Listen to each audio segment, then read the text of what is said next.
Hi, everyone, and welcome to the Owl Pod, the official podcast of Temple Athletics. I'm your host, Kevin Kopp. A little housekeeping before we begin today's episode. We have a bonus episode coming next week. David and Amelia will be back in their regular Tuesday spot. I'll have another episode for you next Friday, but we have a bonus episode coming next Wednesday. David is going to be recording a live conversation with Temple men's basketball legend Mark Jackson. That episode is going to drop next Wednesday. Same feed right here on Spotify, Apple Podcasts, YouTube, anywhere you get it. You get a bonus episode on Wednesday. David and Mark are going to be doing a live fireside chat talking about men's mental health. This is November. It is Men's Mental Health Awareness Month, sometimes called Movember. It's going to be a great conversation between David and Mark that'll give you an inside perspective at what student athletes go through, particularly male student athletes, as they focus on their mental health. So that's a bonus episode dropping next Wednesday. All right, our guest today is a Temple legend, Dr. Nikki Franke. Nikki Franke founded Temple Fencing as a varsity program in 1972 and coached the program for 50 years, totaling 898 wins, including the 1992 NCAA championship. She was an All-American fencer herself at Brooklyn College and an Olympic fencer representing the United States in 1976 in the Montreal Games. She earned her master's degree from Temple in 1975 and completed her doctorate here in 1988. Among her many honors, just last week, she was announced as the recipient of the 2026 Pat Summitt Award by the NCAA. The Pat Summitt Award, established in 2017, recognizes an individual within the NCAA membership who has demonstrated devotion to the development of college athletes and made a positive impact on their lives. Named, of course, for the legendary women's basketball head coach Pat Summitt, who amassed 1,098 wins and 8 NCAA championships. The award honors her contribution to sports and her commitment to student-athlete success, both on and off the court. It is one of the most prestigious honors given out annually by the NCAA. Very grateful that we got some time to talk about the legendary career of Dr. Nikki Franke. This is a great conversation. Don't want to miss it. It's coming up right next after this quick word from our Pod sponsors. From Westchester to Doylestown, from Drexel Hill to Lansdale to Philly, we all look out for each other, stepping up to keep our communities going strong. And at Independence Blue Cross, we're here to keep you going strong. We've been deeply rooted in our communities for more than 85 years, and that connection to members has earned us our spot as the #1 health insurer in the region. So while you look out for your neighbors, know IBX is always looking out for you. Learn more at IBX.com.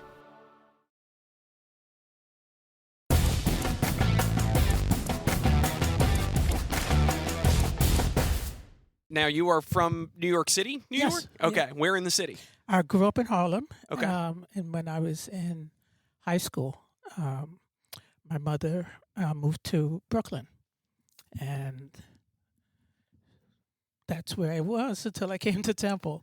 My mom lived there for 50 years. Now, how do you find your way either in Harlem or in Brooklyn or wherever point it was in this childhood growing up? At what point do you find your way to fencing? Because I imagine that's not, the first, second, or third pursuit among most of the kids in the neighborhood, that are out playing or whatever.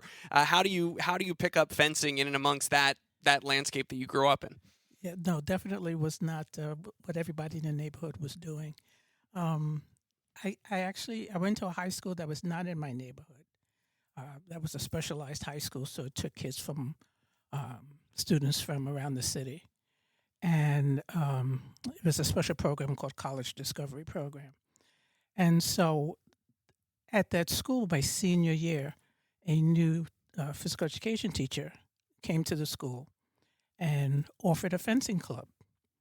And I had always been involved in sports, and I was on the basketball team and the tennis team, and I was a typical tomboy growing up. I don't think they use that term anymore, but and so I was always involved in sports, and it just sounded like, it sounds kind of interesting. Let me go check it out. And I started doing it and realized I liked it. Started having a little bit of success. Now, again, this is my senior year of high school. Right. So it was brand new. But as I tell people, from that point on, fencing changed my life. Because once I graduated, I started going to some tournaments outside of intercollegiate, but some local United States fencing tournaments. And I met some people through there. And I originally was going to go to City College. That's where my brother went. It was 5-6 blocks from where I grew up as a kid in Manhattan. And through fencing, someone said to me, no, you need to go to Brooklyn College because they have a really good fencing program. And I was like, this a whole city university system. So there's Brooklyn College, Queens College, Hunter College, whatever. And so I applied to Brooklyn College just because of fencing, because that wasn't where I originally was going to go, and got in and had the opportunity to work with Denise O'Connor, who was the coach there at the time, and who is an Olympian. And so that's why I ended up at Brooklyn College, was strictly because of fencing. Now, this is all pre-Title IX, correct? This is before Absolutely. any of that. So it's not like, now, first of all, you pick it up as a senior, so it's not like this was the plan to get you to college. You were obviously just thinking of going to college as a regular student. So was there any scholarship, No. or this is just, in effect, what we would kind of call like a club or rec sport setup? Yeah. But you are...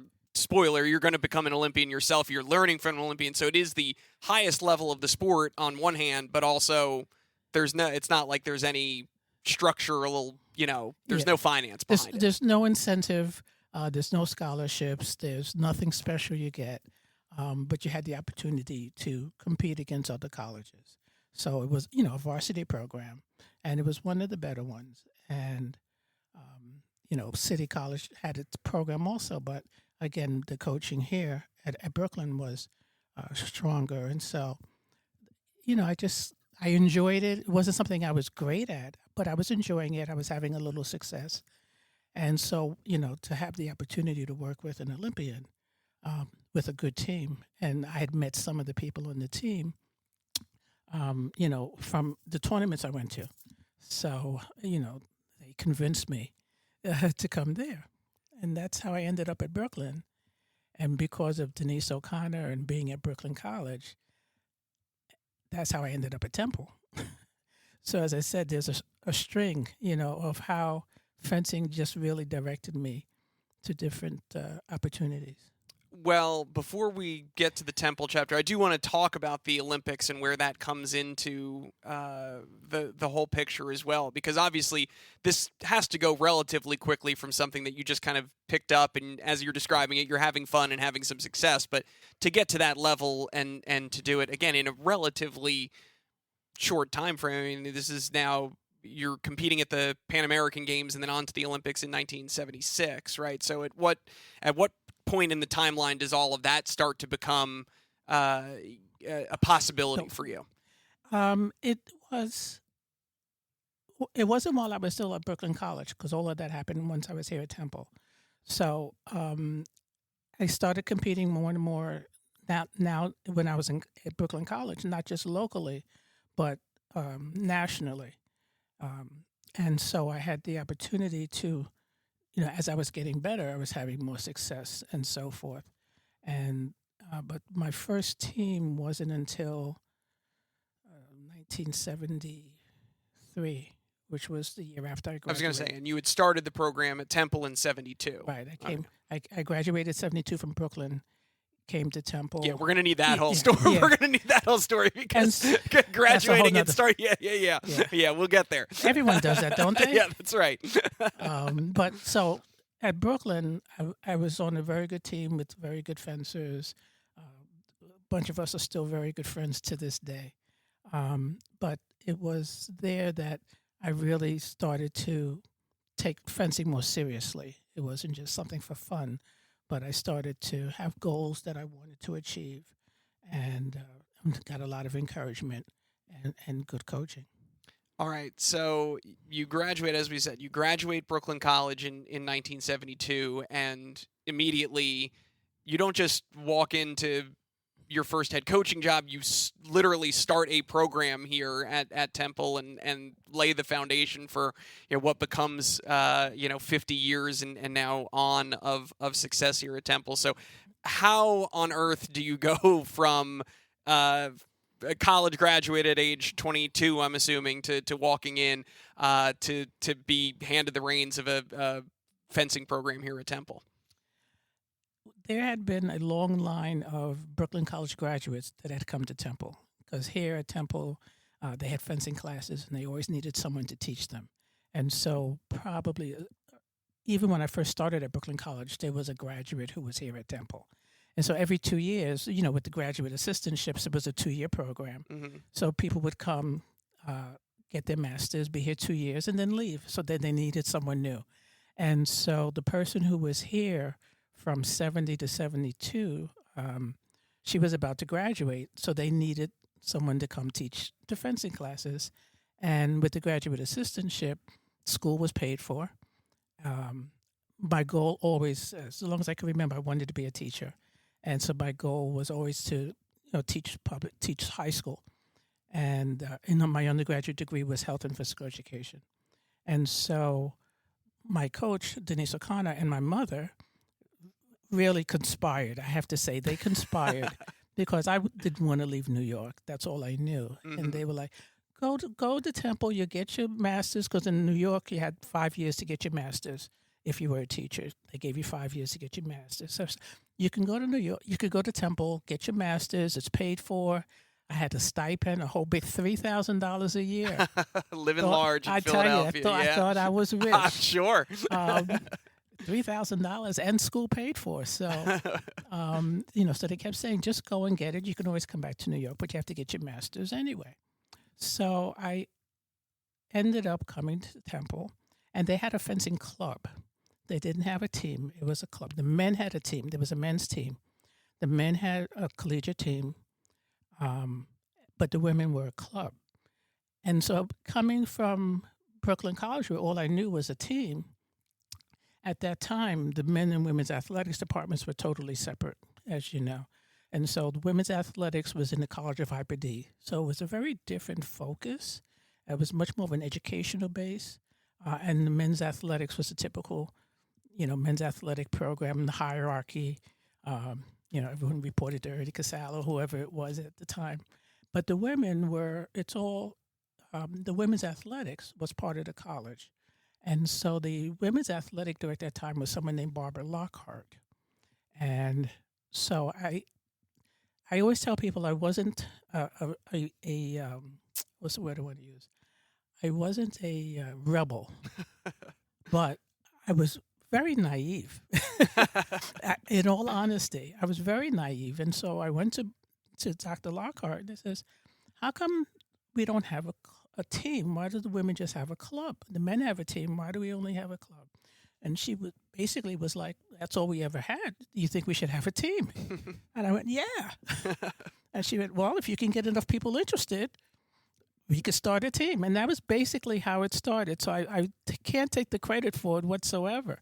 But just out of asking the question, and because of the philosophy of the college and the women's athletic department at that time, if there was an interest, they tried to meet that interest. So it was very much a club mentality. Right. But you could start a team.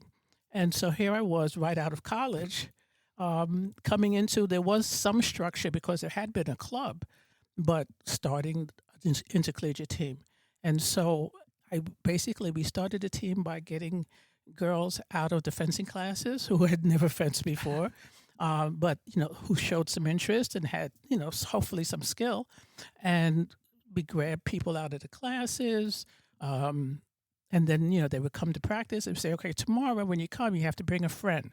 And so we built a program from scratch, just from people who either found it, interesting, wanted to do something. They had a friend that did it who dragged them along. My first All-American was a field hockey player who came out after field hockey season was over. And that was my first All-American, Maureen Cernick. And so that's basically how we got started. And we just kept building and building, and this was all, again, pre-Title IX. There were no scholarships. There was no money involved, but, it was an opportunity for someone who was interested in competing on a collegiate level. It provided that opportunity. Now, this whole time as you're building this and getting it off the ground, are you still thinking in your mind, I'm doing this for 2 years, and then I'm going back to New York, and I'm going to be a teacher. I'm going to get my master's and go back. So I imagine the first inflection point, because we know that you didn't go back after 2 years, you missed it by 48 more. So once that 2 years is up, what then became the decision for you to say, okay, I got the master's that I was coming here to get, but there's enough here that I'm going to stay on? When I came and I got my master's in public health, because I realized in college, especially my senior year, I realized that I was much more interested in health education than I was in physical education. So when I did my student teaching, it was all health, and then I came here to get my degree in public health. And while I was here as a graduate assistant in physical education, I always taught a health class in addition for no pay. They gave me the honor of letting me teach a class for free. But I wanted to keep my hands in the health field. And so I was teaching the fencing classes, but I was also teaching a health class. I was taking classes, and I was coaching. And so when 2 years were done, I realized I really liked this. I enjoyed coaching. I said, well, maybe I'll take some more classes. And at that time, I was offered a full-time position in women's athletics. I was actually the first academic advisor in the women's athletics department. But I got a full-time position, making a whopping, I think, $11,000. So it was like almost triple what now I was making. I could afford an apartment now. But I realized that I enjoyed it. And so to stay, and now I had a full-time position, that allowed me to stay and continue to train here. I started training with a coach here in Philadelphia. At that point, I'm starting to rise in the ranks nationally. And and the coach that I had was a former Olympic coach and someone who was very, very Lajos Chizar. And so it allowed me to stay here and continue to train. So that was part of it also. There is obviously something. It's interesting that there was a pre-existing relationship between Brooklyn College and Temple, and I won't profess to know a lot about Brooklyn College, but the city college system, the whole premise of it, especially at that time, is it's effectively free for students within New York City that are going to go and it's this massive kind of city subsidized higher education. And I think that mission dovetails with what Temple is in the Philadelphia community. It's not exactly the same, but I think there is an element of being in a city and catering to an urban demographic, I think particularly at that time, the way that Temple was. And so I guess that's a roundabout way of saying that's not the typical profile for a successful Division I fencing program. You look at the programs that have historically had success, it's your Ivies and your Notre Dames and your Blue Bloods. And so I'm just wondering, as you're kind of building this program here in this very interesting way where it's word of mouth and people bringing friends, I think something that has always set Temple apart is its mission. And I think the demographic makeup of this university, of your fencing program, obviously yourself being a black head coach, I think is significant in that. I'm just wondering, was it as unusual then in the 70s as you're getting this up and started as it is now in terms of kind of Temple's uniqueness within the landscape of the sport? It wasn't very. I think that's a very good correlation that you're drawing, because the city university system, of course, was catered to people who were in the New York area, who lived in New York City, although they had different campuses in different areas. And so City College was in Harlem. There was Staten Island, which was a whole nother demographic. Yes. And so forth. And so But there were a lot of, and the mission, and especially a lot of first generation college students, it was that a great similarity to Temple and the Temple mission. You know, Brooklyn College was uh, when I went to Brooklyn College, there were about 35,000 students at Brooklyn total. And of that, there were probably 50 Black or Latino students. Wow. We were very much in the minority. Whereas at Hunter College, which was in the middle of down in Manhattan, so the different schools had different demographics, Mm-hmm. but the basics was first generation opportunity to get an education.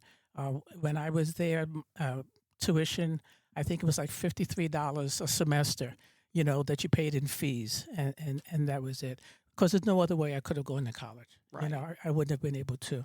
My family couldn't afford that.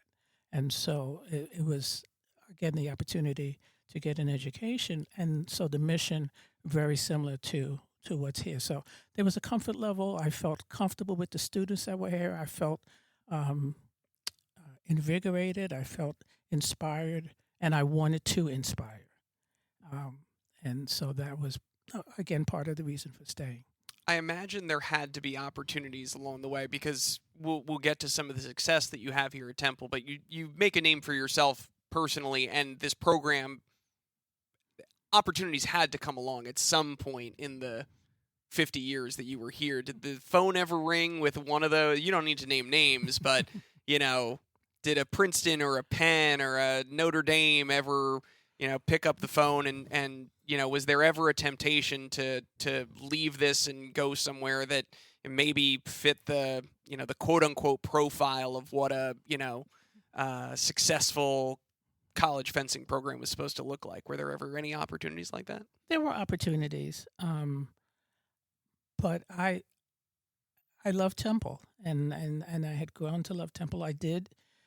There was one school that I did actually go on an interview for, and was offered the position, and decided that just wasn't what I wanted at that time. That I wanted to stay with what I had started here.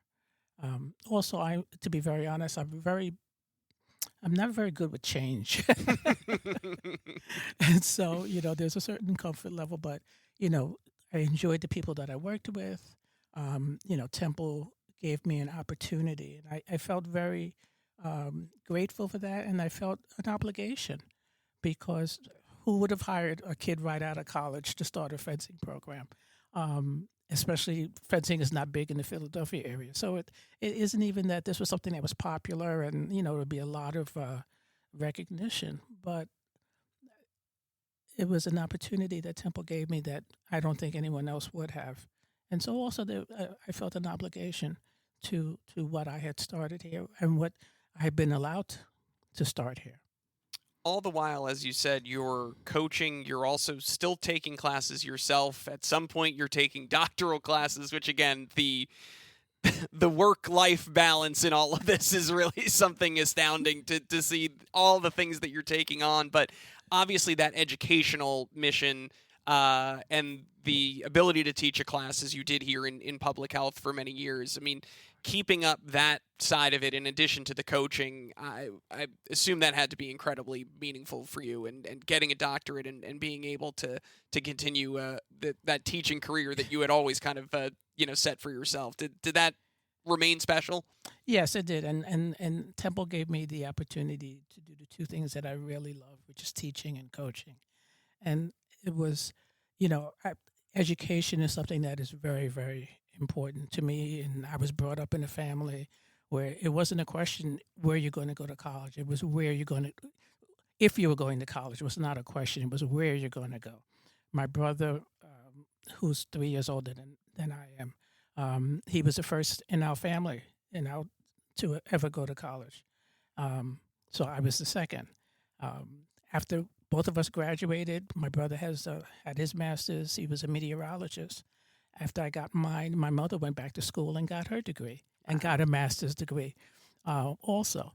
And so education was something that we brought up to understand was very, very important, and as something that I try to relate to my athletes, that, what you do in the classroom is very important. And then what happened was, after being here, and I was still teaching, like you said, I was teaching health class. I was no longer teaching the fencing classes, but I was still coaching, and I was full-time in the athletic department. And then a faculty position opened up in the public health department, and they suggested that I apply for that. And so I did, and was able to obtain that position. So now I was full-time faculty member, also coaching, also taking classes. And in a way, it was very good for me, because I had so many things going on that there was no one aspect. All my eggs were not in one basket. And I think that's one of the things, and you'll probably get to, that helped me handle what happened in 1980. But being able to do all those things, and I just did them. I didn't think about it. I didn't say, work-life balance. No one talked about work-life balance back then. Sure. You just worked. And so I was doing the things that I enjoyed doing. I taught, undergraduate health classes. And after I finished my master's, another Brooklyn College person came to get the assistantship, who ended up and then worked as my assistant coach. And so I had a couple of assistant coaches from Brooklyn College. So we kept that lineage going for the assistantships. Well, since you mentioned 1980, just through an interesting quirk that I've come to learn from doing this podcast, is you're now the third Temple coach that we've talked to that was affected by that boycott. Diane Richardson would have competed in the 1980 games, and Elvis Ford, which I didn't realize, who we just talked to last week. So I think it ties into the experience in 1976. Obviously, you go to the Summer Olympics in Montreal and have the success there that you have, and I'm sure all the Olympians we've talked to, Michelle Vitisse, who went years later and represented the United States, I think you have that first experience, and I think the idea of being able to go back a second time and kind of, I guess, learn the lessons from, there's no way that you can prepare yourself for what that is going to be like the first time, but then your training is able to take on this kind of different level. Yes. And I imagine there is a real heartbreak associated with then putting yourself in that position, and 4 years is an eternity in sport, right? In terms of everything that you need to do to be competing at that level over that long a period of time. Just how, as you said, how you handled the disappointment of 1980 and in the wake of being able to achieve that highest level in the sport in 1976. Yeah, the first time you go, you're just in awe. You're like a deer in headlights. You're seeing all these great athletes that you've seen on television and have admired. People in your own sport, getting to interact with people from other countries who were fencers. I had not had a lot of opportunity to compete internationally, primarily because I didn't have the money to do it. And so the Pan Am Games, we did university games and then Pan Am Games, and those were like my first two big tournaments. And so going into 76 and going into Montreal, you don't know what to expect. At that time, American fencing, everything was the European fencing, Italy, France, the Eastern Bloc countries. Those were the strong countries. And so being able to go and compete at that level and realizing, wait, I can hang with some of these folks, and it was very important. And plus, in 75, I had just gotten married also. And so that added to all the stuff that I was juggling. It's a lot. Yeah. And so in 76, it was great because it was Montreal. It was close. My entire family could go. My mom was one of my biggest supporters from when I first started. She was not an athlete, but I was always in sports, and she always supported it and always went to the games and was a big big influence and just support. And so, Montreal, I did well. I did the best of the Americans, but it wasn't great. So now you have a sense of what you need to work on and what you need to do. And now you also have a sense of confidence that Sure. I can do this, And so, working towards 80 with my coach and with the defenses at the club, you were really looking forward to having that chance to go back and do it again. And so it was very disappointing. It was very difficult. And I think that what helped me the most was having that balance. That was crazy, all the things I was doing, but it also meant that my whole life didn't revolve around fencing. Because I know people who had put their lives on hold, basically, Sure. to just train and to make that team. And all of a sudden, something is taken away from you through no fault of your own. Right. And the whole thing with sport is you work and you achieve because of what you do.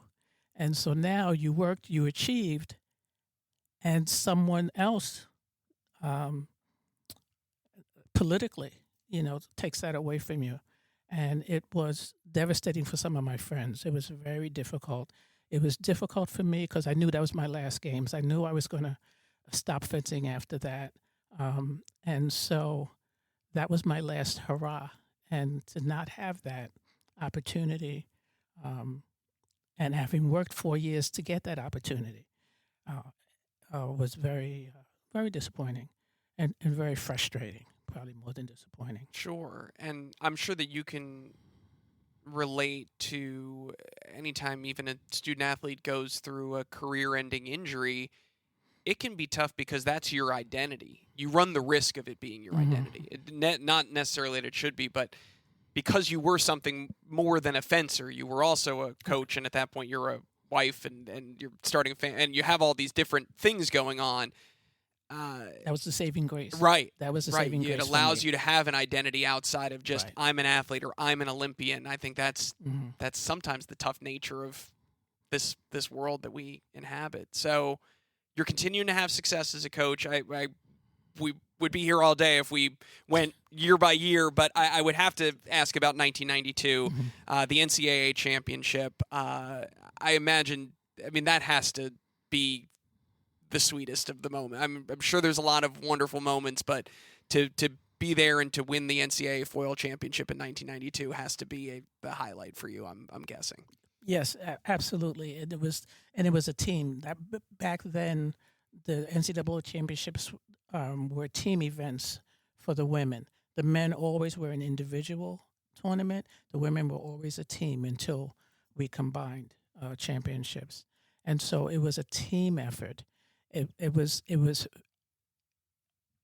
at Notre Dame, and we were not expected to win at all. But we had a young team, a lot of sophomores, but they were fighters. They were Temple tough before the term became so popular. But they were the toughest group of young ladies that they just, they would fight tooth and nail for everything. And so the funniest part of it is we made it to the finals, and it was against Penn State, which you've heard the story, but our rivals for every sport, yes, including fencing. And we had lost to them twice that year, during the regular season and then at the regional. And so I am sure that they felt extremely confident when they saw that they had us in the championship match. And one of the girls, Amuna, she had terrible shin splints. Talk about how tough. She was walking around on crutches because of her shin splints, but went out and just fought so hard. And for them to pull that off and to win that, and to see the joy that they were experiencing, the joy that we as coaches were experiencing, was just phenomenal. And, it's funny because when you win a champion, I've heard other coaches say this, when you win a championship or tell a team, you guys, you will have a relationship that no one else will have. And it's true. Those women are good friends even today. And it really does bond you in a way that is really remarkable. But they were fighters, and they fought hard, and they worked hard, and they succeeded. And to see the frustration on those Penn State fences' faces, to see them arguing with the referee because they were just not expecting to have to worry about beating us. And so that was just pure satisfaction. I think you are right. It's funny that you mentioned that specific connection that group has, and as we've been having this discussion, the night that keeps coming back in my mind is the 50 years of Temple fencing, the banquet that was held here on campus, and all tied up in your final year, retiring after 50 seasons, but also just a celebration of the history of the program. And I mean, there were so many neat things about that moment as someone who has been here for a small sliver of it, but has gotten to see some of those moments. And I think you're absolutely right. To get to hear every group had its own unique little things that they remember, and then the interesting things that bonded someone who was here in 1987 versus and they have the same language and stories and inside jokes, and there was something really neat about that. But you're right, there is something that separates that particular group apart. But I imagine that for you, in the course of deciding when it's going to be time to walk away, I know that decision didn't come lightly, but to be able to have a nice round number and to be able to look in that night at that room, and I mean, there's the legacy more than, I mean, a championship is great, and there's a million NIFWA titles and conference titles and individual medals and all of these different things, but to be able to look around that room and see that group gathered in one place is really special. I imagine that has to be more meaningful than anything to you. It was very humbling. It was very warming to see how many people came back, how many people who were living in the area. One girl came from California, and just to hear the stories and to hear what you always hoped was a positive influence you had on their lives, and to hear them talk about that and the things that they remember and the kind of environment that helped them grow as women. That is something that was always a goal of mine. When I recruited somebody, I always said, my goal is I'm a teacher, to make sure that you leave here a better fencer than when you came. And if that doesn't happen, you didn't fail, I failed. But also to see them grow. I think, as I said that night, you see these 17, 18-year-old kids that come into the program, and 4 years later, you see these, women who are leaving and going out into the world to do really good things and to be very accountable and responsible, and to hope that you had something to do with that development and their maturity. As a teacher, is just something that's very satisfying. And the difference in coaching and teaching, as a teacher, I saw my students twice a week, maybe, for an hour or hour and a half, or 3 times a week. With my fencers, I saw them every day for 3 hours, 4 hours, in my office, just hanging out, in my office, crying, in my office, laughing. But you build such a relationship that is so close. It's what makes coaching so special, and your ability to have an influence and have an effect on them as they mature.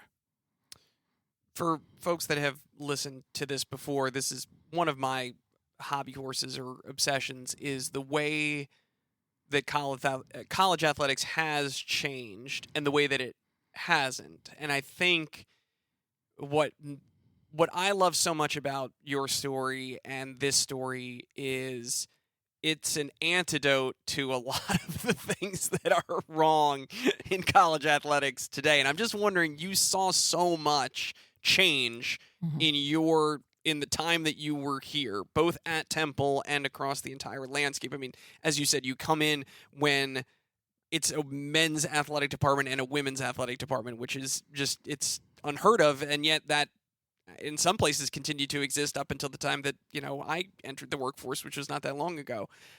You saw the evolution in everything from no money to Title IX to scholarships to,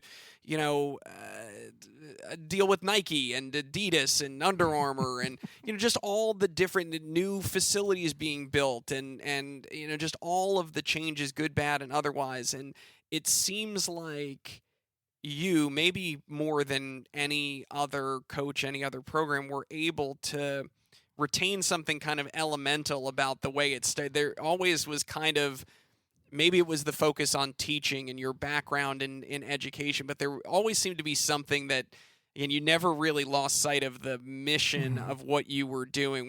Was it hard at times in the course of just all of the changes that were happening around you to kind of keep that essential mission for as long as you did? It wasn't difficult because that's who I am, and how I wanted to coach.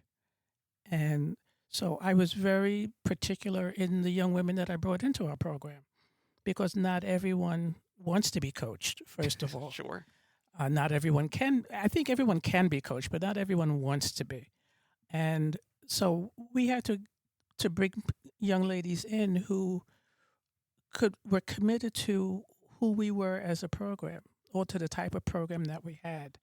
And so there were very good fences that we passed up on because they were not going to fit. I used to look for, fencing is an individual sport other than in school. And so you have, especially today, where the fences start so much younger than they did back then. Sure. Back then, it wasn't unusual to start fencing in college. It was at that time. It's kind of like rowing. You could have some novices and develop them along, and they're not going anywhere. You have them for 4 years. You can develop them. There's no portal for them to go into. And so we prided ourselves on developing the fencers who fit into our philosophy and our mission, and they had to be team people. They could, they spent years, possibly, if they currently, the fencers now who start so much earlier, they're in clubs, they're in private clubs, they're going to individual tournaments. Their parents are taking them here, there, and everywhere. And now you come to our program, and it's like, it's not about you. So what are you going to contribute to our program? What are you going to contribute to make this team better? And how are you going to work together? And the importance of team, and the importance of supporting each other and being selfless. That, if you work hard and you push your teammate and they get better, that's to your advantage, because they're going to make you better, because that's who you're training with. And so the concept is we have to push each other to get better, and then we get better as a group. And that's been our basic philosophy over these 50 years, and continues now with Jenny. Well, there is no doubt that it has worked, and I guess that brings us back around to where we started, which is the Pat Summitt Award. And I've resisted.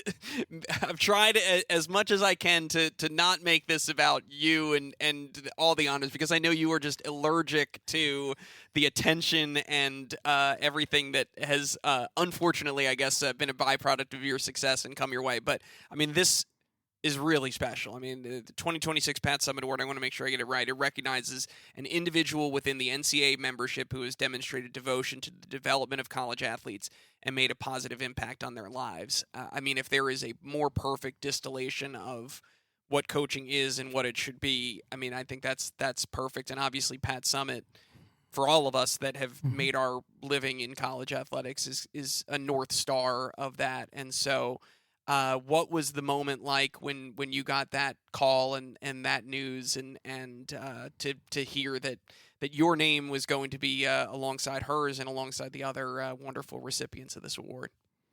It was very much of a shock. I got I received a call to come in that Arthur wanted to meet with me. I was like, about what? I can't be in trouble. I don't even work here. I don't work here anymore. What does he want to see me about? And so I didn't know what it was about. And so I was very, very surprised and very honored, because Pat Summitt, as you said, is an icon and someone that I always admired at Tennessee and what she did there with the teams. And you could tell, she was a no-nonsense. She was tough, but she also was very supportive and very much focused on her players developing as young women, and so it was someone that I always admired, and so it is indeed a great honor. You do this because you love doing it. You don't do it for, at least I don't do it for any of the outside stuff. And I do it because it's just who I am, and it seems just second nature. This is what I do. And so it was definitely to be recognized in such a way is very humbling, and I've been very, very blessed to have had so many opportunities open up to me. I've been on NCAA fencing committees on several times, and trying to make the sport better, trying to mentor other coaches. One of the things I'm proud of is that we have, at least a dozen or so, coaches out there who are our graduates who went into coaching, and you hope that you had something to do with that. That they saw, seeing a woman coach, seeing a black woman coach, hopefully was inspiring to some of them to get into coaching themselves, and so that's also something I'm really proud of. Oh, I certainly think you should be. I hope that you allow yourself to integrate some of that. I know you've made it so much about the opportunities that you've been given, both growing up and at Temple and throughout your career, but there is something special about the way that you've been able to do it, and I know I'd speak for so many folks that have had the chance to get to see a little bit of it behind the scenes, and just can't congratulate you enough and thank you enough for everything you've done, and hope that you can enjoy it and get to celebrate and continue to come back and witness this legacy that you've built here. I definitely will, and I will enjoy it. And they can't get rid of me around here, so I'm around. Jenny and Tasia keep me involved, and so I love it because I couldn't stop doing it. I couldn't stop being involved and trying to help in any way that they find helpful, because, as I said, that's my baby, and I've seen it come from nothing to what it is today, and I'm very, very proud of the women who have come through our program, because none of this success is possible without their hard work and their commitment to Temple and to the program. And so they are the stars, actually. Wonderful. Thank you so much. Thank you, Kevin. All right, that's this week's episode of the Alpod. I want to thank my guest, Dr. Nikki Franke, congratulate her on the 2026 Pat Summitt Award that will be presented at the NCAA convention in Washington, D.C. this coming January. All right, as a reminder, David and Amelia are back on the Tuesday edition of the Alpod with an all-new episode. We've got a bonus episode with David Litvin and Mark Jackson dropping next Wednesday. I'll be back with you next Friday. Got a big week leading into the Thanksgiving holiday. A lot of Alpod to listen to. As a reminder, if you want to support us, please be sure to subscribe, leave a rating. Most of all, tell your friends that you can listen on Apple Podcasts, Spotify, Amazon, YouTube, anywhere you get your podcasts, and make sure you're following us on Instagram at the Al Podcast. All right, I want to thank our team, Christy Bannon, Justin Miller, Prince Moody. Our executive producer is Dan Lobaz. I'm Kevin Kopp. Thank you all so much for listening, everyone, and go Owls.